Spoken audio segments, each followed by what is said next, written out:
आज बनाया है जी मैंने मटन। मटन बनाया तो बड़े आम से तरीके से है, लेकिन बहुत से आम से मसाले डाल के, लेकिन बहुत ख़ास तरीके से, जो कि आम तरीके से नहीं बनता, तो जिसकी वजह से इसका जो मज़ा वो दुबाला हो गया। और मट इस तरह बोटी गल के इतनी मलाई वाली बन गई और इतनी मज़ेदार, नाक और हर जो मसाला था ओके था, बराबर था, कोई कमी या ज़्यादती नहीं थी। ये 1 kg मटन है और बोन वाला है, वो छोटा गोश्त जिसको बोलते हैं। तो वो मैंने धो के अच्छे तरीके से प्रेशर लगा दिया, प्रेशर में डाल दिया। अब प्रेशर में मैंने 2 मीडियम साइज़ के प्याज लिए हैं और 2 लहसुन की जो गांठें होती हैं वो छील के डाल दिए हैं, उसकी लहसुन के जवे। और अब इसमें मैं डाल दूँगी टमाटर।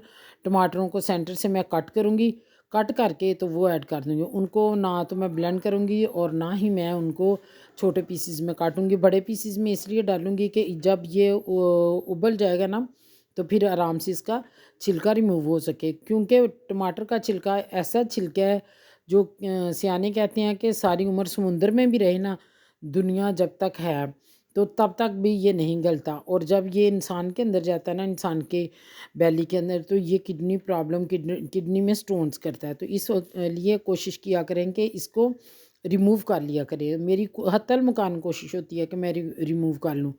इसको गर्म पानी में डाल के रखें फिर भी ये आराम से रिमूव हो जाता है। टमाटर को वैसे उतार सकते हैं, फ्रीज़ करके रखे हों फिर भी आराम से रिमूव हो जाता है। तो ये इस तरीके से सारे मैं सेपरेट कर रही हूँ। उबाला मैंने 20 से 22 मिनट मैंने उबाला है मटन को। और अब ये देखो माशाल्लाह मसाला और टमाटर अच्छे तरीके से गल चुके हैं। अब इनको थोड़ा सा हिलाने की ज़रूरत है, ज़्यादा भूनना भी नहीं है। तो ये सारे यकजान हो जाने हैं और ये मसाला इतना मज़े का मलाई बोटी वाला मसाला रेडी हो जाना, और जो कि बहुत यम्मी बनता है। अब इन सारे जो टमाटर है इनके छिलके मैं रिमूव करूँगी। रिमूव करने के बाद स्ट्रेनर से इसको मैं निकाल लूँगी। स्ट्रेनर से मैं पानी सेपरेट करूँगी और मीट अलहदा कर लूँगी, और फिर इसकी मैं करूँगी बुनाई, क्योंकि बुनाई बहुत ज़रूरी होती है। और माशाल्लाह इतनी प्यारी खुशबू आ रही थी हंडिया से। अब ये थोड़ा सा धुआं कम हुआ है, तो मैंने कहा आप लोगों को थोड़ी सी फाइनल लुक दिखा दूँ। अब इसको मैं निकालूँगी, स्ट्रेनर से बाहर निकाल लूँगी और इसका मैं निकाल लूँगी पानी, इसका जो यखनी है वो अलहदा कर लूँगी। मसाले वाला बनाया, ये शोरबे वाला नहीं बनाया। तो जो कि रोटी के साथ खाना है तो रोटी के साथ तो फिर मसाले वाले का ही मज़ा आता है, लेकिन जो ज़्यादा बेनिफिशियल है वो शोरबे वाला है। इस तरह की चीज़ें वैसे शोरबे वाली खानी चाहिए। तो अब मैंने इसमें डालूँगी 1 चम्मच, जो पकाते हैं 1 चम्मच जो है वो मैं डालूँगी उस खाने का। उसमें डालूँगी थोड़े से खड़े मसाले जो मेरे पास अवेलेबल थे। उसमें है मोटी लाल मिर्च है, छोटी इलायची है, लौंग है और दालचीनी के चंद टुकड़े थे, ये मैं डाल दूँगी। इसको डाल के कड़कड़ा लूँगी और फिर इनकी जो खुशबू और इनका जो रोमा डेवलप होता है ना, इसका जो इन खड़े मसालों का जो रोमा बनता है ना, वो तो अपना फिर लाजवाब ही है उसका मज़ा। तो फिर उसी प्रेशर में मैंने डाला, मैंने उसको धोया नहीं था यखनी वाला, इसलिए ये थोड़ा सा अंदर से इस तरह का लग रहा है। सिर्फ इसमें से मीट निकाल के मैंने अलहदा रखा है। तो उसी प्रेशर में मैंने ऑयल डाला, उसमें थोड़े से खड़े मसाले डाले हैं। तो अब इसको मैं कर दूँगी, इसमें डाल दूँगी मैं मीट। मीट की फिर जो बुनाई होनी है ना इस ऑयल में, ओहो हो अपना ही मज़ा है उसका। फिर तो वाह जी वाह! इतने मज़ेदार मसालेदार मेरा मीट रेडी हो रहा है और फिर उँगलियाँ चाटते रह जाते हैं और दोबारा डिमांड होती है कि बनाएँ। और आपको पता है ये मटन कितना महँगा है, इनको जल्दी जल्दी नहीं बना सकते। इसको महीने में 1-2 दफ़ा ही हम जैसे लोग अफोर्ड कर सकते हैं। अब इसमें मैंने डाला है नमक, मिर्च, हल्दी, और थोड़ा सा मैंने इलायची पाउडर डाला और 1 टेबलस्पून इसमें मैंने गरम मसाला खुद पिसवाया, उसमें धनिया पाउडर, ज़ीरा, काली मिर्च, बहुत सारे इंग्रेडिएंट्स डाल के तो मैंने उसको पिसवाया हुआ है, वो ज़्यादा क्वांटिटी में घर में। अब वो डाल के मैं बुनाई करूँगी और उस वो डालने के बाद फिर मुझे अलहदा से ये जो धनिया और ज़ीरा वगैरह डालने की ज़रूरत नहीं रहती, काफ़ी क्वांटिटी में है उसमें। तो अब ये इतना मज़े का धुआँ है ना, कैमरे के आगे धुआँ ही धुआँ आ ही जा रहा है। तो फिर एक हाथ से कैमरा पकड़ा हुआ है, एक हाथ से मैं काम कर रही हूँ, तो थोड़ा सा मुश्किल लगता है। ये 4 टेबल स्पून मैंने डाला इसमें दही। अब इसको मैं रखूँगी कैमरे को साइड पे, इसको मैं हिला के अच्छे तरीके से फिर मैं दिखाती हूँ कि फ़ाइनल में कैसा मज़ेदार मसाला हमारा रेडी हुआ।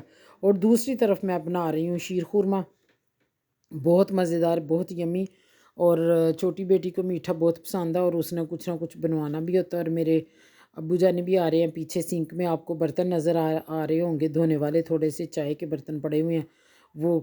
तो मैंने तो कोशिश की थी कैमरा ना पड़े, लेकिन कैमरा पड़ गया हुआ उसमें फिर भी, क्योंकि अच्छा मुझे नहीं अच्छा लगता। मैं रहने तो नहीं देती बर्तन, लेकिन कभी कभी हो जाता है, बिज़ी हूँ या कोई आ जाए घर में, तो फिर मेरा काम डिले हो जाता है। कोशिश करती हूँ कि मुझे बड़े बुरे लगते हैं बर्तन धोने, उनकी वजह से मुझे सारा किचन ही गंदा लगता है। शीर खुरमा हो गया मेरा रेडी। अब इसको मैं करती हूँ डिश आउट, और फिर मैं आपको दिखाती हूँ आगे अपना मटन, उसकी फ़ाइनल लुक कैसी बनी है, कैसा मसालेदार रेडी हुआ। दही डाला है, दही ज़रूर ऐड करें। एक तो ये जो खानों की तेज़ाबियत को कम करता है, तो दूसरा है इससे जो रोमा आता है ना मसालों का, वो मलाई जैसा, वो उसका अपना ही टेस्ट है। ये मैंने डाल दिया शीर खुरमा बना के, इसको मैं ठंडा होने के लिए रख दूँगी। तो दूसरी तरफ हम अपना जो बनाई कर रहे थे मटन की, वो देखते हैं। मज़ा आ जाता खाने बनाने का, क्योंकि सर्दी होती है ना, तो फिर गर्मियों वाली चिड़चिड़ाहट पैदा नहीं होती। और धुआं ही धुआं मेरी हंडिया हो गई है, हंडिया में कुछ नज़र नहीं आ रहा। अब दही डाल के थोड़ी सी मैं इसकी करूँगी बनाई, बनाई करके फिर हम करेंगे थोड़ी सी फिर पकाई। फिर मैं 10 मिनट के लिए यखनी डाल दिया, 10 मिनट के लिए मैं फिर लगाऊंगी प्रेशर, क्योंकि हड्डी वाला मीट है ना, हड्डी वाला जो गोश्त होता है, इसको थोड़ा सा ज़्यादा टाइम लगाए, 25 से 30 मिनट लग ही जाते हैं। तो ये है फाइनल लुक, क्योंकि फिर आराम से रिमूव हो जाता है, इतना भी नहीं पकाना कि घुल ही जाए। ये देखें माशाल्लाह मसाला, और इतना मज़े का, मैं क्या बताऊँ, क्या मज़ेदार सालन बना है। तो इस तरह का सालन हो और फिर साथ गर्मा गर्म फुलके हों, चपातियाँ हों, तो खाया भी बहुत मज़े का जाता है। तो ये इसकी फ़ाइनल लुक है मेरे खाने की। तो ये थी मेरी छोटी सी, मेरी आज रेसिपी। लाइक शेयर सब्सक्राइब ज़रूर करें।